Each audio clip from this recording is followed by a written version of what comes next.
చంద్రబాబు నాయుడు వచ్చిన తర్వాత కూడా ఇలా కీలక శాఖల్లో అధికారుల విషయంలో అంటే జగన్ తరపున మాట్లాడే వాళ్ళ విషయంలో ఎవరికి ఎక్కడా కూడా సో మార్పులు అయితే జరగలేదు. అలాగే గనుల శాఖలో కూడా సేమ్ సిచ్యువేషన్ అన్నమాట. అక్కడ కూడా ఎటువంటి మార్పులు జరగలేదు. జగన్ ప్రభుత్వంలో గనుల శాఖలో ఎన్నో అక్రమాలు చవి చూశారు.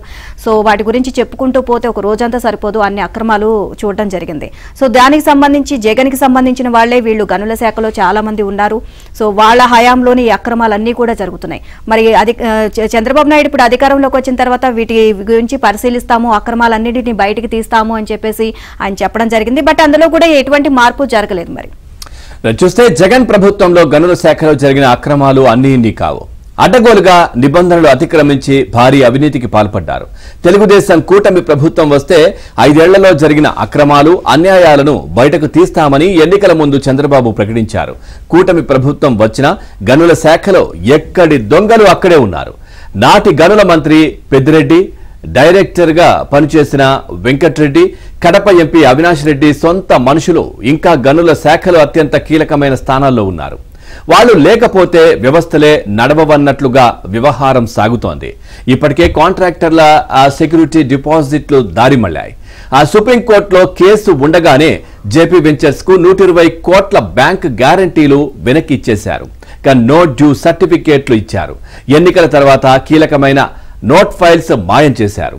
ఇక బైరటీస్ అక్రమాల ఆనవాళ్లు కనిపించకుండా జాగ్రత్తలు తీసుకున్నారు. అంతా సొంత మనుషులే కాబట్టి ఒక్క ఆధారం కూడా బయటకు రాకుండా జాగ్రత్త పడ్డారు. గత ప్రభుత్వంలో జరిగిన అవినీతి అక్రమాలకు సంబంధించిన ఆనవాళ్లు చెరిపేస్తుంటే కూటమి ప్రభుత్వం ఏం చేస్తున్నట్లు? చుట్టూ దొంగలను పెట్టుకుని అక్రమాలను ఎలా కనిపెడతారు? ఈ పరిస్థితుల్లో అసలు నిజాలను సర్కారు బయటకు తీయగలదా? తోడేళ్ల మంద నుంచి నిజాలను కాపాడగలదా అనే సందేహాలు వ్యక్తమవుతున్నాయి.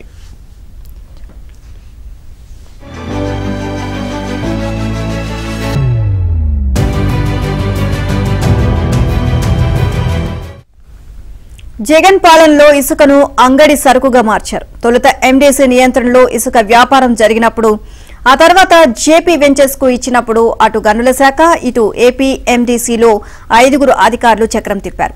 రవాణా ఛార్జీలు ఇతర మార్గాల్లో లెక్కలేనంత అవినీతికి పాల్పడ్డారు. జేపీ వెంచర్స్ కు టెండర్ ఇచ్చాక ఆ సంస్థ అక్రమ తవ్వకాలు జరిపినా గనుల శాఖ అధికారులు పట్టించుకోలేదు. జేపీ వెంచర్స్ పేరిట వైసీపీ నేతలు ఇసుక అమ్ముకున్నా ఎక్కడా అడ్డుకోలేదు. అక్రమాలకు విజిలెన్స్ శాఖ అధికారులు పూర్తిగా సహకరించారు. ప్రజల ఫిర్యాదులు బుట్ట దాఖలు చేశారు. ఇసుక అక్రమ తవ్వకాల లాభాల్లో 50% తాడేపల్లికి చేరగా మిగిలిన 50% వైసీపీ నేతలకు చేరింది. ఈ అక్రమాలు వెలుగులోకి రావాలి అంటే నిజాలను బయటకు తీసే నికార్సైన అధికారులు అవసరం. అలాంటి వారు గనుల శాఖ ఎండీసీలో ఉన్నారు. కానీ వారి కంటే పై స్థాయిలో వైసీపీ సైన్యం ఉంది. నాటి మంత్రి పెద్దిరెడ్డి, గనుల శాఖ అధికారి వెంకట్రెడ్డి, కడప ఎంపీ అవినాష్ రెడ్డి తెచ్చిపెట్టుకున్న సొంత మనుషులు ఉన్నారు. వారు అక్రమాలకు కాపలా ఉన్నంత వరకు నిజాలు బయటకు వచ్చే అవకాశమే లేదు అని సీనియర్ అధికారులు చెబుతున్నారు. దొంగకు బాధ్యతలు ఇచ్చి నిజాలు బయటకు తీయమంటే ఎలా ఉంటుంది? దొంగ నివేదికే ఇస్తారు. ఇక గతంలో పెద్దిరెడ్డి దగ్గర 5 ఏళ్లు పనిచేసిన ఓ అధికారి ఇప్పుడు మళ్లీ వెనక్కి వచ్చారు. ఎండీసీలో కీలక స్థానంలో ఉన్నారు. గత ప్రభుత్వ తప్పులేవి బయటకు రాకుండా అప్పుడే ఆయన మంత్రాంగం మొదలుపెట్టారు. గనుల శాఖ డైరెక్టర్ ప్రవీణ్ కుమార్ చుట్టూ ఆయన ఓ వలయంలా అల్లుకుపోతున్నారు.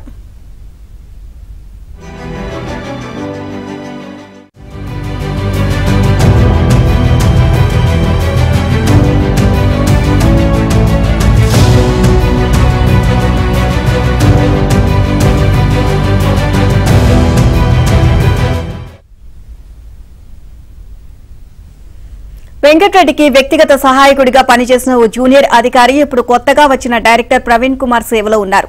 ఎన్నికల సమయంలో ఫైళ్లు మాయం చేయడం, కీలక ఆధారాలు ధ్వంసం చేయడంలో అతడి పాత్ర ఉంది అని గనుల శాఖ వర్గాలు బహిరంగంగానే చెబుతున్నాయి.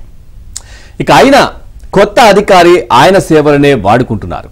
గనుల శాఖ ఎండీసీలో ఎప్పుడు ఏం జరుగుతుందో, ఏ నివేదికలు తయారు చేస్తున్నారో ఎప్పటికప్పుడు ఆయన సమాచారం బయటకు మోస్తున్నట్లు అధికార వర్గాలే చెబుతున్న పరిస్థితి. ఓవరాల్ గా ఈ అంశానికి సంబంధించి మరింత సమాచారాన్ని మా కరెస్పాండెంట్ ప్రసాద్ అందిస్తారు. ప్రసాద్, ఒకవైపు ఉద్యోగులు ఏదైతే కీలక పోస్టింగ్ లో ఉన్నటువంటి ఉద్యోగుల అంశం ఒకటి, అంటే పాత వాళ్లే కంటిన్యూ అవుతున్నారు, గత ప్రభుత్వానికి సహకరించిన వాళ్ళు. అదేవిధంగా గనుల శాఖకు సంబంధించి కూడా అట్లాంటి పరిస్థితే కనిపిస్తోంది. అప్పటి కాంట్రాక్టర్లు కావచ్చు, ఏజెన్సీలు అవే కంటిన్యూ అవుతా ఉన్నాయి, అధికారులు కూడా. ఏంటి దీనిపైన చర్యలు ఏంటి అని ప్రశ్నిస్తా ఉన్నారు ప్రజలు. ఏంటి పూర్తి సమాచారం ఏంటి? పవన్ రాష్ట్రంలో ప్రభుత్వం మారినప్పటికీ కూడా కీలక శాఖల్లో ఇంకా గత ప్రభుత్వం కనుసన్నల్లో పనిచేసిన ఉన్నతాధికారి పనిచేయడం చర్చనీయాంశంగా మారింది. ఎందుకంటే పెద్ద ఎత్తున అనేక శాఖల్లో అవినీతి కార్యకలాపాలకు పాల్పడ్డారు. మంత్రుల నుంచి ఉన్నతాధికారుల వరకు ఇష్టానుసారంగా నిర్ణయాలు తీసుకుంటూ అడ్డగోలుగా కాంట్రాక్ట్ కూడా కట్టబెట్టి కోట్లు దోచుకున్న వైనం కూడా మనం చూసాం. దీనికి సంబంధించి ఎన్నికల సమయంలో కూడా మాజీ టీడీపీ చంద్రబాబు నాయుడు ప్రధానంగా ఈ అంశాలు కూడా ప్రస్తావిస్తూ ప్రచారానికి వెళ్ళారు. తమ అధికారంలోకి వచ్చిన తర్వాత ఈ దొంగలందరూ కూడా ఏరిపారంటామని కూడా చాలా సందర్భాల్లో ప్రస్తావించిన పరిస్థితి. కానీ అధికారంలోకి వచ్చిన తర్వాత ఈ వివిధ శాఖలపై సమీక్షలు చేపట్టారు. సంబంధిత శాఖల జరిగిన అవినీతిపై నివేదికలు ఇవ్వాలంటూ విచారణ బృందాలు కూడా ఆదేశాలు జారీ చేశారు. అయితే ఇప్పటికీ గనుల శాఖకు సంబంధించి మొన్నటి మంత్రిగా పనిచేసిన పెద్దిరెడ్డి కావచ్చు, అలాగే ఉన్నతాధికారి కీలకంగా వ్యవహరించిన వెంకటరెడ్డి పక్కన తప్పించినప్పటికి కూడా ఇంకా వారి కనుసన్నల్లో లేకపోతే వారు నియమించిన అధికారులు మాత్రం అదే శాఖలో ఉన్నారు. దీంతో దర్యాప్తు అధికారులు సహకరించకుండా అనేక సాక్ష్యాలను కూడా పూర్తిగా దహనం చేసే విధంగానో మాయం చేసే విధంగా వ్యవహరించిన సీన్ కూడా మనం కళ్ళారా చూసాము. ఇటీవల పొల్యూషన్ కంట్రోల్ బోర్డు అలాగే మైనింగ్ శాఖకు సంబంధించి కూడా విజయవాడ సమీపంలో అర్ధరాత్రి రికార్డులు ఆర్టిస్టులు కూడా తగలబెట్టి వైనాన్ని కూడా చూసిన పరిస్థితి. అంటే ఇప్పటికీ కూడా గజ దొంగలు పట్టుబడకుండా చిన్న దొంగలను కూడా సహకరిస్తూ దర్యాప్తు అధికారులకు సహకరించకుండా ఇష్టానుసారంగా వ్యవహరిస్తున్న తీరుపై కూడా సర్వత్ర విమర్శలు వ్యక్తమవుతుంది. గతంలో వైసీపీ ఎవరైతే సహకరించారో అలాగే వైసీపీలో కీలకంగా వ్యవహరించిన అనుచరులుగా చలామణి అయ్యారో వారందరూ కూడా ఇప్పటికీ ఆ శాఖలో కొనసాగుతున్న వైనం మనం చూస్తా ఉన్నాం. ప్రభుత్వం మారినప్పుడు కూడా ఇంకా దొంగలు మాత్రం అదే శాఖలో పనిచేస్తున్నారు. వీరందరిపై కూడా చర్యలు తీసుకొని కొత్తగా ఆ టీంని నియమిస్తే తప్ప లోపల అసలు ఏం జరిగింది, ఎంతవరకు అవినీతికి పాల్పడ్డారు, ఎవరెవరి పాత్ర ఉంది, ఎంతవరకు ఉందనే అంశాలపై కూడా లోతైన విచారణ చేయాలి. ఆ విచారణ అధికారులు సహకరించాలి అంటే మాత్రం అక్కడున్న ఈ దొంగలు సహకరించే అధికారులు తప్పకుండా మారాల్సి ఉంది. దీనికి సంబంధించి పెద్ద ఎత్తున ఆయా శాఖలో చర్చ నడుస్తుంది. ప్రభుత్వం కూడా దీనిపై ప్రత్యేకంగా దృష్టి పెట్టాలని కూడా డిమాండ్ వ్యక్తమవుతున్నాయి. ఎప్పటికీ కూడా వెంకటరెడ్డి పెద్దిరెడ్డి కనుసన్నలోనే అక్కడ వ్యవహారం నడుస్తుందంటే అందరూ ఆశ్చర్యపోతా ఉన్న పరిస్థితి. ఈ మొత్తం నిజాలు నిగ్గు చేయాలంటే వెంటనే అక్కడ ఉన్న కీలక అధికారులను కూడా మార్చి కొత్తగా అధికారులు నియమించడంతో పాటు ఈ మొత్తం 2019 నుంచి 2024 వరకు ఎవరెవరికి ఏ స్థాయిలో కట్టబెట్టారు, అనుమతులు ఇచ్చారు, అదేవిధంగా ఎంతవరకు చేతులు మారిన అంశాలపై కూడా లోతైన విచారణ చేస్తే కానీ అసలు దొంగ అవినీతి బయటపడుతుంది. దీనికి సంబంధించి ఇప్పటికే కూడా ప్రభుత్వం స్పందించాలని అయితే ఎక్కువ మంది అధికారులు కూడా కోరుతా ఉన్న పరిస్థితి అయితే కనిపిస్తుంది. కానీ వీళ్ళు గతంలో కోర్టులనే పూర్తిగా తప్పుగా పట్టించిన వైన కూడా మనం చూసాము. నివేదించిన ఒక ఆదేశాలతో పట్టు పేస్టు లాగా ఒకే సారాంశాన్ని కేవలం సంతకాలు పెట్టి 15 జిల్లాల కలెక్టర్లు పైగా కోర్టుకు కూడా తప్పుడు నివేదికలు సమర్పించిన వైనం చూసాం. అలాంటిది ఇక్కడ ఈ గనుల శాఖ వీరందరూ కూడా ఈ దర్యాప్తు అధికారులకు ఏ విధంగా సహకరించిన పరిస్థితి మనకు కనిపిస్తా ఉంది. ఇప్పటికైనా కూడా వెంటనే వీటికి సంబంధించి ఈ దొంగలు మార్చి కొత్తగా అధికారులు నియమించడం ద్వారానే ఈ మొత్తం అవినీతి భాగవత వెలుగులోకి వస్తుంది. తద్వారా రైతు దొంగలు కూడా చర్యలు తీసుకునే అవకాశం ఉందని కూడా అందరూ భావిస్తున్నారు. ఆ విధంగా ముఖ్యమంత్రి చంద్రబాబు నాయుడు ప్రత్యేక దృష్టి పెట్టి చర్యలు తీసుకోవాలని కూడా రోజు అధికారులు విజ్ఞప్తి వచ్చిన వైద్యం అయితే మనకు కనిపిస్తుంది. Pawan right, thank you.